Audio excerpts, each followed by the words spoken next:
Los ninis son chavales jóvenes que no desean ni estudiar ni trabajar. Sabemos que están desencantados y faltos de motivación, pero ¿qué más tienen en común? ¿Cómo vive esta situación su entorno más cercano? ¿Cuánto suele durar esta etapa? ¿Y cómo recomiendan los expertos que se le haga frente? Antonio Molina, coordinador terapéutico de la Asociación Dianova España, y Elisa Chuliá, directora de Estudios Sociales de Funcas, conocen el tema ampliamente y nos van a ayudar a abordarlo en los próximos minutos. Hola, ¿qué tal? Buenos días. Hola, buenas. Bueno, vamos a ir hablando poco a poco, ¿no?, de qué os parece este término, si lo de nini os parece que es realmente adecuado, deberíamos evolucionar un poco la denominación. Pero Antonio, empezamos por ti, como psicólogo, como experto en el acompañamiento, en el abordaje, ¿no?, de este tipo de problemas, que tampoco sé si es la palabra, de estos chavales. ¿Cuáles son los factores que nos pueden ayudar a entender qué favorece, qué hace que estos chavales se vayan alejando un poco, ¿no?, como del camino marcado, ¿no?, entre comillas? Sí, en muchas ocasiones buscamos un factor determinante y en la aparición de este tipo de problemas, sí son problemas realmente, además son problemas sociales, nos encontramos con que suelen ser la combinación de diferentes tipos de factores. Nos encontramos con que hay factores que son factores individuales, que dependen también del menor y que tienen que ser del adolescente y que tienen que ser localizados cuanto antes para poder hacer intervención temprana, que es la manera más eficaz de poder trabajarlo. Hay otros factores que tienen que ver con aspectos, dentro de aspectos individuales hay aspectos psicológicos, hay aspectos comportamentales, hay aspectos emocionales, hay aspectos cognitivos. Hay diferentes tipos de factores que tienen que ver sobre todo con las pautas de comportamiento, con la manera en la que vive el menor, con la manera en la que ha educado el menor, no solo en la parte formativa, escolar, sino también dentro del ámbito de las estructuras sociales, de la familia, del grupo de amigos, que esos son los siguientes factores, claro. Las familias, los grupos de amigos, el ambiente escolar, el ambiente formativo, tienen que ser factores de protección. Hablamos de personas que están en una etapa de desarrollo, en una etapa de crecimiento y necesitan tener ambientes protectores que favorezcan ese crecimiento y ese desarrollo. Si esos ambientes, por la razón que sea, no predisponen a ese crecimiento, nos encontramos con la aparición de diferentes tipos de problemáticas, como en este caso los ninis. Y luego hay un último factor, que en este caso además en España se ha agudizado bastante en los últimos 8 o 10 años, que es el contexto social. El contexto socioeconómico por un lado, pero también el contexto social en general, como normas sociales, como creación de identidades sociales, que este contexto que se ha saturado de ciertos mecanismos informativos, este contexto que desde el punto de vista económico ha tenido altibajos y crisis, pues también ha creado un ambiente un tanto hostil y poco protector para el desarrollo de estos jóvenes. Entonces nos encontramos con un grupo de jóvenes, quizá no tanto una generación, en mi opinión, sino más un grupo de jóvenes que están sufriendo consecuencias y que hay una parte de factores que son responsabilidad suya, que eso tampoco podemos desresponsabilizarlo en ese sentido. Hay muchas ideas preconcebidas que tenemos la mayoría, ¿no?, que si entramos en materia nos vamos a dar cuenta que estamos equivocados. Por ejemplo, fracaso escolar es un paso previo a convertirte en un nini, ¿o no necesariamente? Correlaciona, hay muchos factores que correlacionan, pero no necesariamente tendríamos que hablar de causa-efecto. O sea, el tema del fracaso escolar, hay menores que tienen, hay jóvenes y adolescentes que tienen serios problemas a la hora de desarrollarse desde el punto de vista académico. Y tendremos que entrenarles y tendremos que prepararles para mirar a ver, y tendremos que también identificar, tenemos que crear mecanismos, los adultos, para identificar en qué punto esos menores pueden tener esos problemas de desarrollo educativo para intentar que sean compensados de la mejor forma posible. Eso tampoco ocurre hoy día. No se consigue alcanzar, y menos de manera temprana, como es necesario en personas que tienen 11, 12, 13 años, cuando empiezan a desarrollar los primeros problemas comportamentales. Entonces, en ese sentido también es cierto que la aparición de este problema no depende únicamente de los menores, sino que hay otro tipo de factores más asociados. Elisa, y si buscamos una perspectiva más sociológica, digamos, tenemos que abordar el tema de los nini, entendiendo que es algo fruto de esta época, algo totalmente nuevo. Es una generación que solo es esta. ¿Ha pasado antes? Quizás se llamaba de otro modo, no se nombraba, no sé, ¿cómo lo ves tú? A ver, yo creo que desde una perspectiva sociológica, lo primero que habría que hacer es acotar el colectivo del que estamos hablando y definir qué personas forman parte de él, ¿no? Los ninis, en principio, se dice que son aquellos que ni estudian ni trabajan.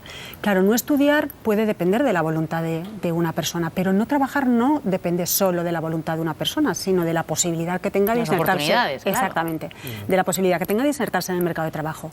¿Qué ocurre? Que el mercado de trabajo español, en periodos de crisis, ¿cómo reacciona? Bloqueando el acceso. Bloqueando el acceso a los jóvenes, en buena medida, no solo, pero bloqueando el acceso a los jóvenes. ¿Qué significa eso? Que en periodos de crisis, y esto ya lo hemos visto en España, por ejemplo, desde mediados de los años 70 hasta principios de los años 80, el mercado de trabajo se bloquea en gran medida o obstruye el acceso para los jóvenes y aumenta automáticamente lo que hoy llamamos ninis. A mí me parece que desde un punto de vista no solo sociológico, es decir, de la disciplina, sino también social, los que nos deberían preocupar verdaderamente son los que podríamos llamar, y a mí no me gusta el concepto, pero bueno, porque quede claro, ninis, que son aquellos que ni estudian, ni trabajan, ni buscan empleo. Es decir, no solo que ni estudian ni trabajan, sino ni estudian, ni trabajan, ni buscan empleo. Y cuando nosotros vemos, por ejemplo, en la encuesta de población activa, quiénes son, cuántos son esos chicos y chicas, pues nos encontramos que ya no son tantísimos. Es decir, en el segundo trimestre de la EPA, de la encuesta de población activa, los chicos y chicas de entre 16 y 19 años que ni estudiaban, ni trabajaban, ni buscaban empleo, eran aproximadamente un 4%. De 20 a 25 años, o de 20 a 24 años, eran un 5%, y de 25 a 29 años un 7%. Bueno, esos porcentajes no son irrelevantes, pero no dan para hablar de una generación perdida.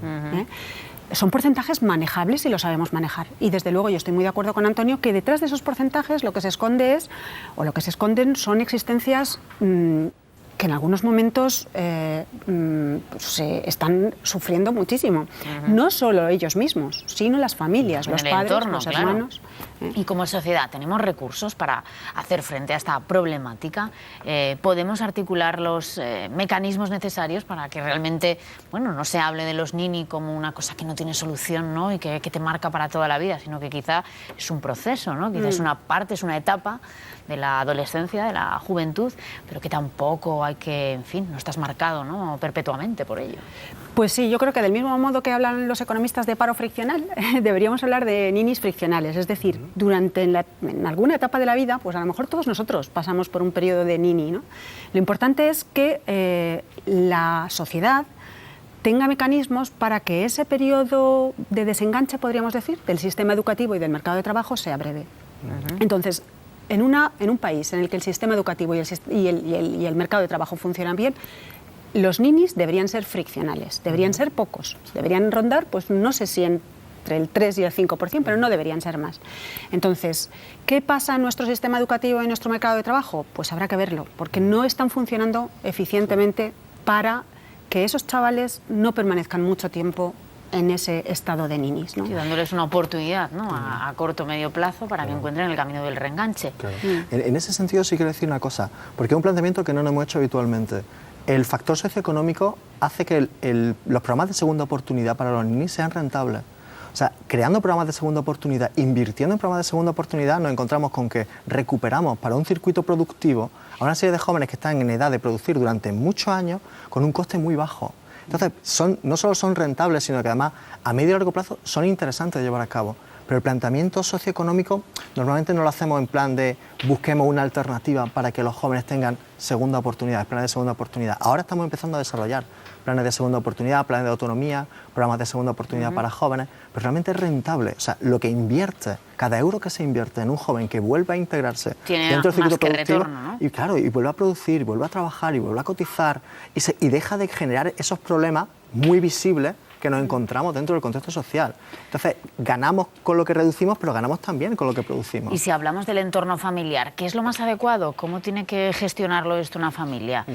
Porque sobre esto también hay cierto debate social, entre comillas, ¿no? Hay gente que cree que mano dura, ¿no?, más exigencia, y otros, bueno, concederles ese tiempo, escuchar. Se oye de todo, ¿no? Yo muchas veces me refiero a los medios de comunicación, pero es verdad que son opiniones, no sé, es un debate que está muy polarizado. Y ese es uno de los grandes problemas que hay, la cantidad de contradicciones que se utilizan con los temas de los ninis. Tiene que llegar un momento en el que los contextos cercanos, no solo el familiar, grupo de amigos, contexto educativo, deben tener muy claro que se tienen que manejar una serie de normas muy claras, muy explícitas, con una serie de consecuencias muy claras y muy explícitas a la hora de trabajar y de convivir con estos jóvenes, con un horario bien estructurado, con una actividad de la vida cotidiana bien organizada, intentando además el que ese factor comportamental sea un factor protector también para el joven. De hecho, en el documental una de las primeras cosas que aprecian los jóvenes aprecian el volver a estructurar su vida, volver a tener actividades diarias que llevar a cabo, volver a tener una hora para dormir, para comer, para vivir. Y ellos hablan del sufrimiento que para ellos ha supuesto también, ¿no? Que esta vez se cuenta también desde una perspectiva de qué cómodo, qué fácil para ellos, cuando para ellos también es un trance, ¿no? Claro, exactamente. Una situación muy dura y muy difícil, porque además crea una incomunicación grande en todos los agentes implicados, tanto las familias, profesores, alumnos, compañeros, amigos. Hay un momento en el que se pierden conversaciones, las conversaciones son superficiales, banales. También lo dicen en el documental los dos jóvenes. Hay un momento en el que cualquier actividad que se supone que es placentera deja de ser divertida, deja de merecer la pena. Hay un momento en el que no estás motivado, te desmotivas de forma generalizada y se dan cuenta. Lo que no saben es cómo salir de ese circuito, no tienen esa habilidad y esas competencias. Para eso están los programas, claro. Elisa, y tiene mucho también que ver, a veces que estos chavales se sienten muy desconectados de la relación con los adultos, digamos, decepcionados con lo que pasa en su entorno. Esto también se ve y se deja intuir por momentos también en el reportaje, ¿no? Bueno, ¿hasta qué punto ellos son un poco víctimas de lo que ha sucedido en su entorno, ¿no? De la responsabilidad que tiene la familia en el sentido amplio? Sí, son muchachos, y por eso pienso también que estoy de acuerdo con Antonio, ¿no? Que la vía de los reproches y las reprobaciones no ayuda mucho. ¿Por qué? Porque genera, a mi juicio, un círculo vicioso. Yo creo que hay que hacer sentirles que importan, que su opinión importa, porque si nos pasamos de reproches, lo que pasa es que se van a aislar más, se van a sentir más desorientados. Y claro, perder el sentido de la realidad es perder la orientación, y cuanto más desorientados estén, menos capaces van a ser de tomar las riendas de su vida, ¿no? Entonces, es verdad que son unos chicos que están viendo que su entorno a veces se desmorona, porque por circunstancias familiares, a veces también por amigos, ¿no? Que pierden, que es una etapa difícil también, hay que decirlo, la adolescencia, y como hemos alargado también un poco la fase de la adolescencia, ¿no? Y ya nos hemos metido casi en lo que sería la primera juventud, hay mucho desconcierto, ¿no? Es una etapa en la que uno no sabe qué hacer, ¿no? Está también, de alguna manera, desbordado por mensajes que le dicen, hagas lo que hagas, lo tienes difícil. Bueno, no es verdad. Yo siempre digo lo mismo. A mí cuando me piden consejo, gente joven, mis hijos, los amigos de mis hijos, siempre digo, estudia. O sea, es muy fácil de ver, la cualificación es lo que más importa a la hora de encontrar trabajo. Es verdad que hay gente muy cualificada que no tiene trabajo, pero también es verdad que esa gente, que los muchachos cualificados, van a tener más oportunidades de insertarse en el mercado de trabajo. Encontrar el camino. Y el trabajo estructura la vida, y el trabajo proporciona los recursos para crear una familia, para dar sentido a la vida, ¿no? No nos queda tiempo para más. Una frase, Antonio, nos quedan 10 segunditos. ¿Algo que te apetezca que aparezca en esta conversación? Sí, en realidad, cuando hablamos de este tipo de jóvenes que están pasando por estos momentos, a todos nos gusta sentirnos que somos importantes y necesarios en la vida de otras personas. Y estos jóvenes tienen esa necesidad también. En alguna ocasión pueden no haberla descubierto, pero lo tienen. Y en los programas de segunda oportunidad lo que intentamos es que se den cuenta de que son importantes y necesarios para ellos mismos, pero también para todas las personas que hay en su entorno. Y en el documental se ve que hay momentos en el que son importantes. Pues vamos a ello. Gracias a los dos por los consejos y por toda la información. Y gracias por la visita a la Aventura del Saber. Muchísimas gracias a vosotros, un placer.